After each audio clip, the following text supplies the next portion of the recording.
दोस्तों, ये कुछ दोस्त मिले हैं, इनसे पूछते हैं। ये भी यहाँ जहाँ पे हम खड़े हैं, यहाँ बोलते हैं DD1, लेकिन जहाँ हम गए थे वहाँ DD2 है मेरे ख्याल में। और डाल द्रमन दूसरा द्रमन है ये। तो ये आया पहले वाला द्रमन और पीछे वो दूसरा है। अब इनसे पूछते हैं कि वहाँ पे इन्होंने क्या क्या देखा और कैसा लगा इनको। तो आप बताएं जी, आपको कैसा लगा? आप पीछे गए थे तो लो सर, आप बोलो सर। अस्सलामु अलैकुम व आदाब। मैं आपका इस चैनल का शुक्रिया अदा करता हूं। आपका बहुत बहुत शुक्रिया करता हूं कि आपने मुझे यहां पे बोलने का मौका दिया। आज हमारा जो टूर था वो डल दमन का था, डल नंबर 1 और डल नंबर 2। लेकिन इतनी अच्छी खूबसूरत जगह है, मुझे नहीं लगता है कि हमारे कश्मीर के अलावा इतनी खूबसूरत जगह कोई होगी।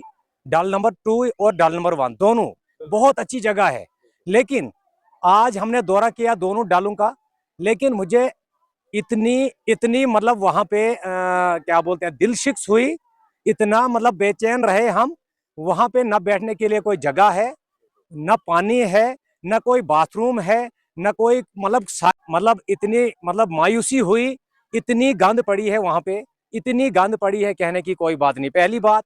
दूसरी बात, मेरी जो सरकार में इस वक्त है, हुकूमत में इस वक्त है, हमारे आम आदमी पार्टी की यहाँ पे हमारी कॉन्स्टिट्यूंसी 2 के हैं, आम आदमी पार्टी के हमारे मेंबर साहब हैं। मैं उनसे भी गुजारिश करता हूँ, डिप्टी कमिश्नर डोडा साहब से भी गुजारिश करता हूँ। पहले भी हमारे यहाँ डल 1 नंबर 1 पे आए थे रेगजिन जोड़ा, उस टाइम वो टूरिज्म उसके मिनिस्टर थे। लेकिन हमें अफसोस से ये कहना पड़ रहा है कि हमारा ये डोडा इलाका जो है नजरअंदाज किया जा रहा है। जो भी काम हमारे यहाँ डोडा, खास करके डोडा में है, हमें नजरअंदाज किया, चाहे वो रोड के बारे में, चाहे वो टूरिस्ट के बारे में, चाहे स्कूल के बारे में, चाहे अस्पताल के बारे में, किसी के बारे में हमें नजरअंदाज किया जा रहा है। मैं अभी डल नंबर 2 से वापस आ रहा हूँ। न वहां पे कोई पानी की फैसिलिटी है, न वहां पे कोई बैठने के लिए जगह है। इतनी धूप तेज है वहां पे, इतनी धूप तेज है कि अगर गवर्नमेंट चाहे वहां पे एक शेड बनाए 4-10 लाख का, 4-5-10 लाख का, कम से कम लोगों को बैठने के लिए राहत तो मिलेगी कम से कम। मेरी रिक्वेस्ट है एडमिनिस्ट्रेशन से, और मेरी रिक्वेस्ट है जो हुकूमत के हमारे सरकर्दा हैं उनसे है, कम से कम इन चीजों को देखो, जिन चीजों से गरीब लोगों के रोजगार चले। इस वक्त मैंने वहां पे देखा, एक बिरयानी वाले ने कम से कम 5,000 कमाए। यूज एंड थ्रू गिलास वाले नहीं मिले हमें वहां, क्या बोलते हैं, चाय पीने के लिए। इतना काम था। पकौड़ी वाले ने कम से कम 5,000 कमाए, घोड़े वाले ने 2,000 कमाए। ये हम गरीब लोगों के लिए है। मेरा मतलब है जी कि जी, कम से कम मेरे हिसाब से 20,000 लोग थे वहां पे। कम से कम 20,000 लोग। लेकिन 20,000 लोगों के लिए पानी का एक कतरा नहीं मिल रहा था वहां पे। कम से कम मेरी रिक्वेस्ट है गवर्नमेंट से, मेरी रिक्वेस्ट है सियासतदानों से, जो हमारे सियासतदान है इस वक्त सियासत में, कम से कम इन जगहों को रेफरेंस दें, इन जगहों को देखें जिन जगहों से हम लोगों के लिए फायदा होता है। और हमारी देखो रोड कनेक्टिविटी नहीं है।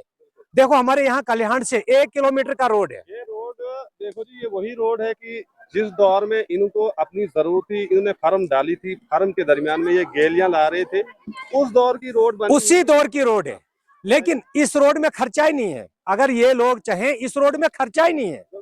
1 किलोमीटर अगर हमें ये रोड देंगे, हमारी गाड़ी डल दमन में आएगी, छोटी गाड़ी 1 किलोमीटर से, हमारी छोटी गाड़ी बाइकें हमारी डल दमन में आराम से आएंगी। लेकिन मुझे ये रिक्वेस्ट है, मेरी रिक्वेस्ट है डिप्टी कमिश्नर डोडा साहब से, और मेरी रिक्वेस्ट है MLA साहब जो हमारे, इन चीजों को देखें जिन चीजों से रोजगार चलता है। बस कम से कम वहां अगर 2-4 लाख का बाथरूम बने, 2-4 लाख के अगर वहां पे शेड बने। अगर बारिश का मौसम, आपको पता है इस टाइम पे हर दिन 2 बजे के बाद बारिश आती है। कम से कम मेरे हिसाब से 2,000 वहां पे बच्चे थे। अगर अचानक बारिश आती तो बच्चे कहाँ जाते? क्या लोगों को, अगर टूरिस्ट, अगर लोगों को वहां आने के लिए इजाजत है, क्या वो लोग ये नहीं सोचते उनको वहां पे कोई फैसिलिटी भी है, पानी है, या बाकी कोई बैठने के लिए, कोई ऐसी इमरजेंसी कोई आए, बारिश अचानक आए, लोग कहाँ जाएंगे? कम से कम मेरी रिक्वेस्ट है ये एडमिनिस्ट्रेशन से और हुकूमत से, जो सरकर्दा इस वक्त है, इन चीजों को देखें कम से कम। और दूसरी बात है कि लोगों को भी आप एक अपील करें कि जो यहाँ आते हैं, गंदगी जो है अगर वो अपने लिफाफे में रखेंगे तो बेहतर है, एक जगह पे डालें, उससे गंदगी नहीं फैलेगी। सुनो मेरी बात, इसमें पहले एडमिनिस्ट्रेशन का हाथ होना चाहिए। अगर एडमिनिस्ट्रेशन के 4 बंदे वहां पे होंगे पुलिस वाले, क्योंकि गांव के लोग बेवकूफ होते हैं, गांव के लोग बेवकूफ होते हैं, इनको कोई पता नहीं होता है, इन्होंने डाल दिया कचरा, इनको कोई पता नहीं होता। मेरी इसमें रिक्वेस्ट है एडमिनिस्ट्रेशन से कम जब ऐसे फेस्टिवल कहीं पर भी होंगे, कम से कम 10 बंदे होने चाहिए पुलिस के वहां पे, जो उनको बोले अपने अपना कचरा अपने अपने लिफाफे में डाल के कहीं साइड रखो। आप अगर जाओगे डाल नंबर 2 पे, इतनी गंद फैली। आप बोल रहे हो कि हम उधर क्या बोलते हैं नशा के बारे में, उन्होंने बच्चों ने वहां पे 10 प्रोग्राम दिए, कम से कम 10 प्रोग्राम दिए, लेकिन क्या करेगा नशा उधर। अगर इतनी गंद पड़ी है, इतनी गंद पड़ी, कहने की कोई बात नहीं। कम से कम 50 बोरियां गंद है, कम से कम 50। और अगर वहां पे लेबर लगेगी कम से कम 5000 वो कागज जमा करने को लगेगी। अगर एडमिनिस्ट्रेशन के 10 बंदे वहां पे होंगे, पहले उनको बोला कि अपनी अपनी गंद अपने अपने लिफाफे में जमा करके। हाँ हाँ, लेकिन बाद में अभी वो उठा रहे थे, अभी कितनी गांद उठाएंगे वो, कितनी गांद उठाएंगे। वहां पे पूरा भरा, कम से कम 5 किलोमीटर रकबा है वो, 5 किलोमीटर रकबा पूरा भरा है वो, कितनी गांद उठाएंगे। उन्होंने थोड़ी सी गांद उठाई, उन्होंने अपने वीडियो रीलें बनाई, उन्होंने थोड़ी सी रीलें। और मेरी एक रिक्वेस्ट है, देखो पहले भी यहाँ पे डाल नंबर 1 पे हमारा प्रोग्राम हुआ। मेरी एक रिक्वेस्ट है सियासतदानों से, जो हमारे सियासतदान सियासत करते हैं, और एडमिनिस्ट्रेशन से मेरी गुजारिश है, देखो यहाँ पर पहले भी प्रोग्राम हुआ, लेकिन पानी, रोड और इस गंद के बारे में किसी ने बात नहीं की। आप चैनल चलाते हो, किसी ने बात की? आज भी देखो 10-20 हजार लोग हैं, 20 हजार लोगों में से बड़े बड़े मिनिस्टर वहां पे, ये क्या बोलते हैं ऑफिसर वहां पे थे, लेकिन किसी ऑफिसर ने ये मीडिया को नहीं दिया कि इसके बारे में एडमिनिस्ट्रेशन को सोचना चाहिए या किसी सियासतदान को सोचना चाहिए। वो किसका काम होता है? अभी इस वक्त वहां पे जो मुलाजिम थे, बड़े बड़े गजटेड ऑफिसर थे, उन्होंने एक रेजुलेशन बना के हमारे डिप्टी कमिश्नर डोडा साहब को देना था कि यहाँ पे देखो जी क्या हाल है, क्या अगर ये करते तो हमारे यहाँ बाथरूम नहीं बनते, हमारे यहाँ टैंकी एक नहीं बनती जिससे तमाम बच्चे पानी पीते। लेकिन ऐसा कुछ नहीं है। यहाँ पे आते अपने अपने फोटो बनाने के लिए, अपनी रीलें बनाने के लिए, फेसबुक पे चढ़ाने के लिए, इंस्टाग्राम पे चढ़ाने के लिए, लेकिन लोगों के हित में कोई बात नहीं करता है। अगर एक टैंकी वहां पे होगी, पूरी जनता पानी पिएगी। अभी वहां पे लड़ाइयां होगी पानी पे,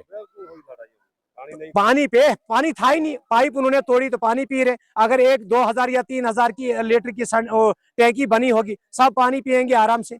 और मेरी एडमिनिस्ट्रेशन से और सियासतदानों से गुजारिश है कि अपने अपने CDF में से सियासतदान जो हमारे हैं इस वक्त, आम आदमी पार्टी के हमारे महराज साहब मालिक है, इन चीजों को देखें। अगर हर साल वो 10-10 लाख रुपए यहाँ पे लगाएंगे, हमारे ये क्या बोलते हैं, हमारे वो श्रीनगर का राजबाग, क्या ये पता नहीं कौन सा बाग बनेगा। उनके पास बेचारे के पास सपोर्ट भी नहीं है उतना।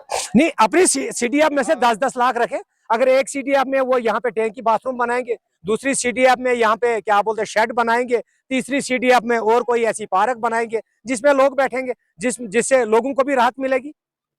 अगर हम पैसा ऐसे जाया करते हैं गाँव में, जिससे किसी को फायदा ही नहीं। अगर यहाँ पे तो हर लोग आते हैं, गोंदना के भी आते हैं, क्या बोलते हैं भरत के भी आते हैं, कल्याण के भी, हर जगह हमारे इन 2 डल द्रमनों के बीच में 2 DDC पढ़ते हैं, कम से कम 9 सरपंच पढ़ते हैं, और कम से कम 70-90 सरपंच पढ़ते हैं, ये मेंबर पढ़ते हैं हमारे इस एरिया में। लेकिन आज तक किसी ने बात नहीं की। अगर इन मेंबरों के उस CDF में से 1-1 लाख ये उठाते, सरपंचों के उसमें CDF में 2-2 लाख उठाते, DDC के उसमें CDF में 2-2 लाख उठाते, सर ये क्या बोलते MLA जो है उनके CDF में 2-2 लाख निकालते। यहाँ तो क्या राजबाग छोड़ के यहाँ तो पता नहीं कौन सा बाग बना होता अभी तक, लेकिन इसके बारे में कोई बात नहीं करता है। अभी भी देखो इन्होंने जो प्रोग्राम डाल नंबर 2 पे किया, कम से कम 20,000 लोग हैं। कम से कम लोगों को तो कम से कम समझो कि ये इंसान है। अब हम गंद साफ करने से थोड़ी बोलेंगे कि ऑफिसर जो आए इन्होंने गंद साफ किया, कम से कम बात ही नहीं करता कोई इन चीजों के बारे में। लिहाजा मेरी गुजारिश है आपके चैनल से, ये बात एडमिनिस्ट्रेशन तक पहुंचनी चाहिए, ये बात हमारे मेंबर असेंबली जो है उन तक पहुंचनी चाहिए, जो छोटे बड़े हमारे क्या बोलते हैं ये मेंबर सरपंच और कोई भी खड़पंच हो उन तक पहुंचे। आपका बहुत बहुत शुक्रिया होगा। शुक्रिया। और वीडियो को लोग ज्यादा से ज्यादा शेयर करें, कमेंट करें और लाइक करें, तभी पहुंचेगा। शुक्रिया आपका चैनल का।